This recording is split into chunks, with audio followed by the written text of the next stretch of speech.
میں آج خواجہ صاحب کا ٹویٹ بھی پڑھ رہا ہوں جو کیمپین میں گئے تھے گلگت بلتستان میں، اور آج الیکشن کمیشن نے بتایا کہ کچھ 5 حلقوں میں دوبارہ پولنگ بھی ہوگی 15 جون کو. تو ابھی تک کی صورتحال کے مطابق تو پیپلز پارٹی واضح طور پر آگے ہے، گو کہ آپ کی عادت اس سے کچھ اختلاف کرتی ہے. What went wrong with Noon League? کیونکہ آپ کا دعویٰ تو تھا کہ نون لیگ بآسانی گلگت بلتستان میں حکومت بنا لے گی، نتائج کی اصل صورت ہے کیا؟ بسم اللہ الرحمن الرحیم. بہت شکریہ. اب جامی صاحب، میں آپ کو بتاؤں کہ مطلب ہم بالکل بھی مایوس نہیں ہیں. جو نتائج آئے ہیں اس پہ اطمینان کا اظہار کرتے ہیں. پاکستان پیپلز پارٹی بھلے تھوڑی سی آگے ہے لیکن کوئی زیادہ اتنی آبویس ڈفرنس بھی نہیں ہے.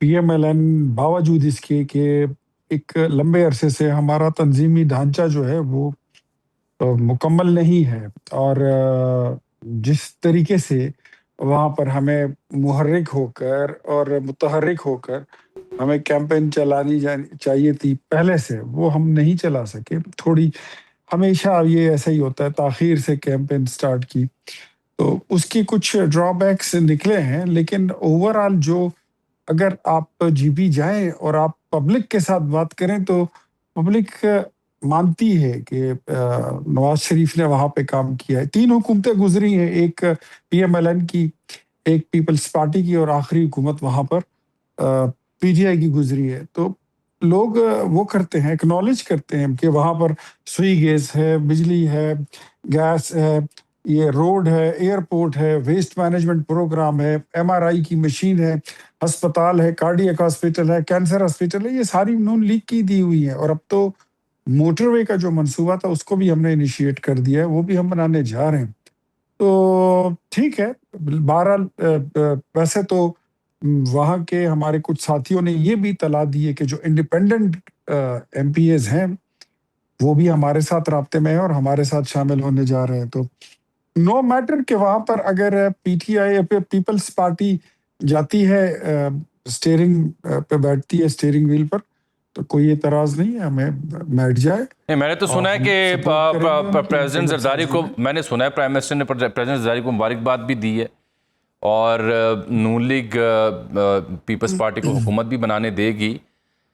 لیکن یہ خواجہ سعد رفیق صاحب نے بڑا جی اس کی تصدیق کر دیں مجھے کہ کیا واقعی باقاعدہ طور پر پاکستان مسلم لیگ نون نے پیپلز پارٹی کو مبارکباد دے کے حکومت سازی کی دعوت دی ہے؟ پرائم منسٹر نے صرف ان کو مبارکباد دی ہے کہ بلاول صاحب نے اچھی کیمپین چلائی، اتنی بات ہوئی تھی. اور حکومت سازی کی دعوت جو ہے تو وہ وقت آنے پر جب تمام رزلٹ کنکلوڈ ہو جائیں گے، تمام حلقوں کے رزلٹس آ جائیں گے، اس کے بعد پھر ان کو اگر وہ اکثریت میں ہوئے تو ان کو دعوت دے دی جائے گی. اس میں کوئی بات تو نہیں ہے، یا وہ ہوں یا ہم ہیں، کوئی بات نہیں. 2 ہی بڑی پارٹیاں وہاں سے نکلی ہیں، باقی تو وہاں پر پی ٹی آئی تو وہاں پہ نہ پہلے تھی نہ آج ہے. وہ تو جو پچھلی بھی حکومت ان کی بنی تھی وہ بھی تو ایسے تھا جیسے کہیں سے اٹھا کے لا کے پی ٹی آئی کو کاپی پیسٹ کر کے آپ وہاں پہ لانچ کر دیں. تو ایسے ہی ہوا تھا. اگر پی ٹی آئی اگر وہاں تھی نہیں، اگر پی ٹی آئی وہاں تھی نہیں آپ کی بقول، تو ان کے رہنماؤں کو کیوں نہیں جانے دیا وہاں کیمپین کرنے کے لیے؟ حالانکہ آپ کے قائد بھی وہاں پہنچے، بلاول بھی وہاں پہنچے، آپ کے دیگر رہنما بھی وہاں. اچھا اجمل، یہ دس از سم تھنگ ویری، مطلب اس کو میں برا کہوں کیا کہوں، لیکن یہ اچھی بات نہیں ہے. اگر ان کی قیادت کو اجازت نہیں تھی تو بیرسٹر گوہر وہاں پر کیسے کیمپین چلا رہے تھے؟ شاندانہ گلزار کیسے چلا رہی تھی؟ شاید خٹک صاحب کیسے چلا رہے تھے؟ انہوں نے درخواست دے کے این او سی لے لی نا. اس کے لیے ایک درخواست آپ کو دینی پڑتی ہے الیکشن کمیشن میں، جو ہم نے بھی دی، میرے لیڈر نے بھی دی، بلاول صاحب نے بھی دی، سب نے این او سی لے لیا. لیکن سلمان اکرم راجہ صاحب اور جو دوسرے ہیں اسد قیصر صاحب، وہ ویسے ہی وہ انہوں نے شاید یہ والا محاذ سنبھالنا تھا کہ دیکھو ہمارے ساتھ یہاں بھی ظلم ہو رہا ہے. ادھر دوسری پارٹی ان کی لگی ہوئی تھی، وہ کیمپین کر رہی تھی. تو وہ چاہتے نہیں تھے کہ وہ وہاں پہ جائیں، کیونکہ یار اتنا آپ کو بھی پتہ ہے اجمل جامی، وہاں پہ فکا ہے کیا؟ تو ان کے پاس تو امیدوار بھی پورے نہیں تھے.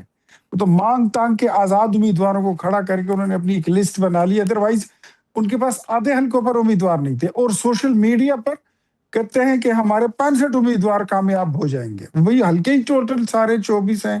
65 آپ کے کہاں سے کامیاب ہو اختیار ولی صاحب آپ فرما رہے ہیں کہ جی الیکشن کمیشن کے ذریعے آپ کو اجازت لینی پڑتی ہے، حالانکہ سلمان اکرم راجہ بھی وہاں کھڑے تھے، ان کو بھی روک دیا گیا، باقیوں کو اپنی مثال دی. کیا نون لیگ کے قائد جناب نواز شریف صاحب نے بھی اجازت لی تھی وہاں جانے کے لیے؟ جی آپ تصدیق کر رہے ہیں؟ بالکل نہیں تھی. اچھا ٹھیک. اچھا میں آ جاتا ہوں ذرا فساد رفیق صاحب جو فرما رہے ہیں. جی فساد رفیق صاحب جو فرما رہے ہیں وہ کہتے ہیں جی نون لیگ حسب روایت کافی تاخیر سے حرکت میں آئی، کوئی پارٹی فنڈ دستیاب نہیں تھا، اندرونی گروپنگ نے پہلے ہی صورتحال کمزور کر رکھی تھی، مرکز نے اس طرف کبھی توجہ نہیں دی تھی، امیدوار موجود تھے لیکن الیکٹیبل بہت کم تھے، اور پی ٹی آئی کے ووٹرز کی بڑی تعداد نے اپنی جماعت کو میدان میں نہ پا کر مسلم لیگ نون کی بجائے پیپلز پارٹی کو ووٹ دیا. بڑھتی ہوئی مہنگائی نے بھی پی ایم ایل این کی مقبولیت پر اثر ڈالا. یہ تو بڑا ہی انہوں نے ایک پوسٹ مارٹم کیا ہے نون لیگ کی اس کیمپین کو، despite being in government in the centre.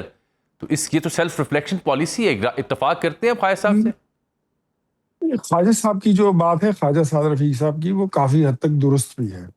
کچھ چیزوں کے ساتھ ان کی بالکل اتفاق کیا جا سکتا ہے.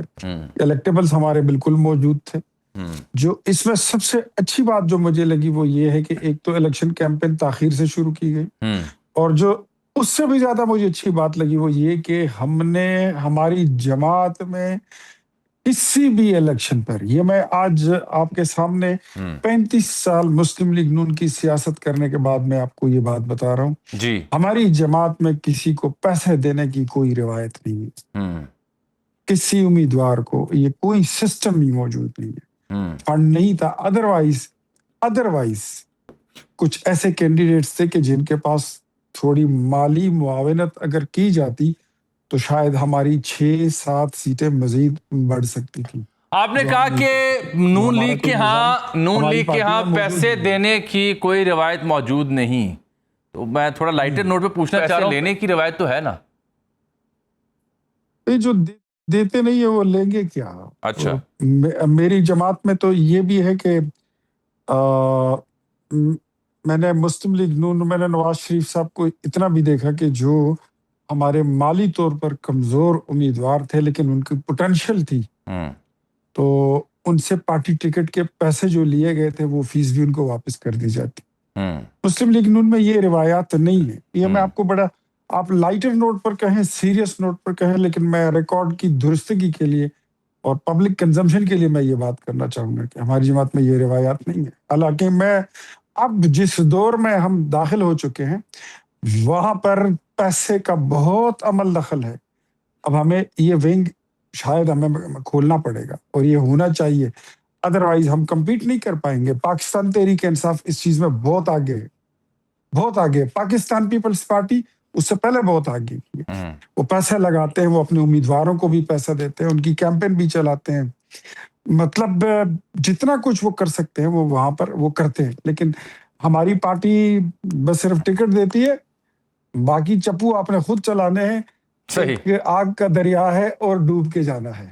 اچھا اب سعد صاحب اپنے اس تفصیلی ٹویٹ میں اینڈ پہ کہتے ہیں کہ ان کی رائے یہ ہے کہ پارلیمانی نظام چلانے کے لیے نون لیگ حکومت سازی میں پیپلز پارٹی سے تعاون کرے لیکن کوئی وزارت نہ لے. جی بی میں پی ایم ایل این کے لیے اپوزیشن کا کردار ادا کرنا زیادہ بہتر ہوگا. اگین بڑی عمدہ اور بڑی باریک بات انہوں نے کی ہے. آپ کی اس پہ رائے کیا ہے؟